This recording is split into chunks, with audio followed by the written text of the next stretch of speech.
नमस्कार विद्यार्थियों, मैं विकास जैन, सहायक आचार्य, राजकीय विधि महाविद्यालय कोटा।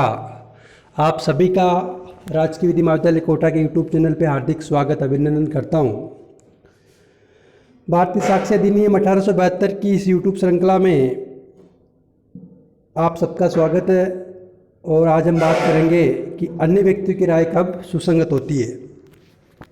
सामान्यतः कोई भी व्यक्ति सभी विषयों में पारंगत नहीं होता, ऐसा माना जाता है, और कुछ हद तक ठीक भी है, क्योंकि व्यक्ति एक विषय विशेष में पारंगत हो सकता है, लेकिन संपूर्ण विषय में पारंगत होना उसके लिए संभव है भी नहीं। इसलिए न्यायालय द्वारा कुछ विषय के विशेषज्ञों द्वारा किसी विषय पर राय ली जाती है और अपना मत बनाया जाता है। इसके संबंध में भारतीय साक्ष्य अधिनियम में धारा 45 से धारा 51 तक प्रावधान किए गए हैं कि अन्य व्यक्तियों की राय कब सुसंगत होगी। इसमें धारा 45 कहती है ओपिनियन ऑफ एक्सपर्ट्स, विशेषज्ञों की राय, जबकि इसमें लिखा है कि जबकि न्यायालय को विदेशी विधि की या विज्ञान की या कला की किसी बात पर या हस्तकलेख या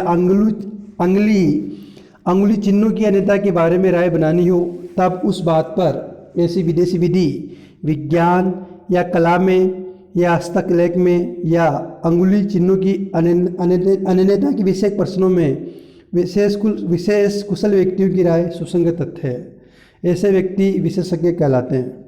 मतलब जब न्यायालय को विदेशी विधि विज्ञान कला हस्तकलेख या फिर अंगुली चिन्हों की अनन्यता के बारे में राय बनानी हो, तो ऐसे विशेष कुशल व्यक्तियों की राय ले सकता है, और ऐसे विशेष कुशल व्यक्तियों की राय सुसंगत होती है। एग्जाम्पल के रूप में लेते हैं कि प्रश्न ये है कि क्या कैकी मृत्यु विष द्वारा कारित हुई। जिस विष के बारे में अनुमान है कि उससे कैकी मृत्यु हुई, विष से पैदा हुए लक्षणों के बारे में विशेषज्ञ की राय सुसंगत है।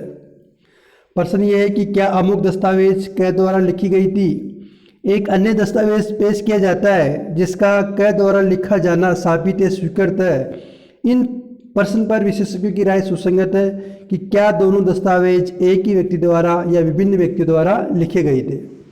इसी प्रकार धारा 45A इलेक्ट्रॉनिक साक्ष्य के परीक्षक की राय के बारे में बताता है, जो बताता है कि जब किसी न्यायिक कार्रवाई में किसी कंप्यूटर साधन या अन्य किसी इलेक्ट्रॉनिक या अंकीय रूप में पारित या संग्रहित सूचना के संबंध में न्यायालय को राय बनानी हो, वहाँ सूचना प्रौद्योगिकी अधिनियम 2000 की धारा 79A में संदर्भित इलेक्ट्रॉनिक विशेषज्ञ की राय एक सुसंगत तथ्य है। उसके बाद आता है कि विशेषज्ञ की राय के संबंधित तथ्य।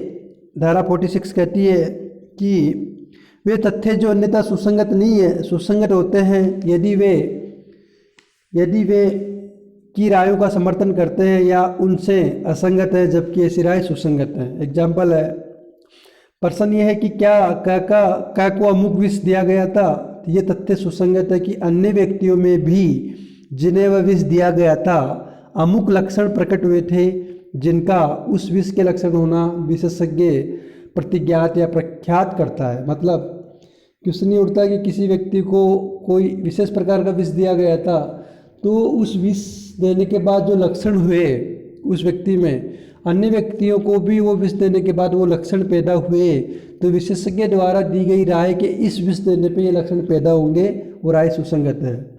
इसी प्रकार प्रश्न ये है कि क्या किसी बंदरगाह में कोई बाधा अमुक समुद्र भित्ति से कारित हुई है। ये तथ्य कि अन्य बंदरगाह जो अन्य दृष्टियों से वैसे ही स्थिति में थे, किंतु जहाँ ऐसी समुद्र भित्तियाँ नहीं थी, लगभग उसी समय बाधित होने लगे थे।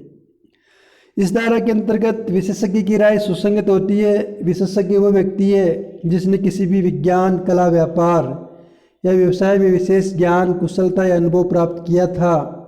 विशेषज्ञ का अभिप्राय किसी विषय में उच्च ज्ञान और व्यवहारिक अनुभव दोनों से है।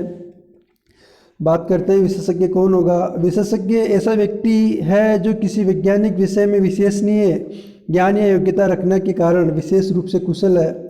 वैसा व्यक्ति होता है जिसने अभ्यास निरीक्षण और सतत अध्ययन द्वारा किसी भी विज्ञान कला व्यापार या व्यवसाय में विशिष्ट ज्ञान अनुभव प्राप्त किया है। क्वेश्चन ये उठता है कि विशेषज्ञ की राय का महत्व क्या है। विशेषज्ञों का साक्ष्य उच्च कोटि का साक्ष्य नहीं माना जाता, क्योंकि उनमें उस व्यक्ति के पक्ष में निर्णय देने की प्रवृत्ति होती है जिसने उन्हें साक्ष्य में बुलाया है। ऐसे साक्ष्य की विश्वसनीयता के बारे में माननीय उच्चतम न्यायालय ने कहा कि ये केवल एक विचार का प्रभाव रखता है, ये ठोस सबूत का स्थान नहीं ले सकता। इसके समक्ष या परिस्थितिजन्य साक्ष्य द्वारा संपुष्टिकरण होना चाहिए।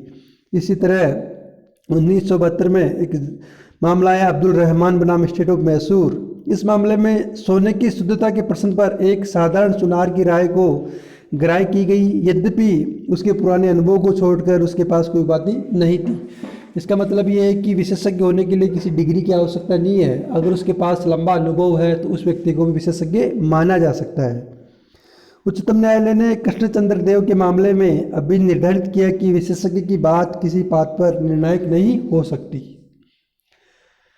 एक अन्य मामले में उच्चतम न्यायालय ने अभी निर्धारित किया कि हालांकि विधि का ऐसा कोई नियम नहीं है कि हस्तलेख विशेषज्ञ की राय को बिना किसी संपुष्टि के स्वीकार नहीं किया जा सकता, परंतु ऐसा करते समय सावधानी बरतनी चाहिए और राय का सूक्ष्म परीक्षण करना चाहिए।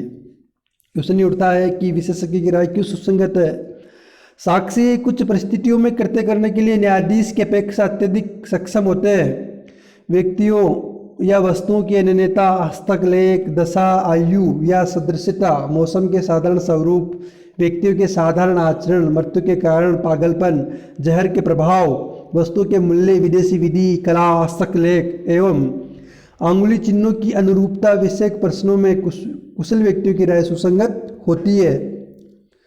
विशेषज्ञ की राय जटिल परिस्थितियों में ली जाती है।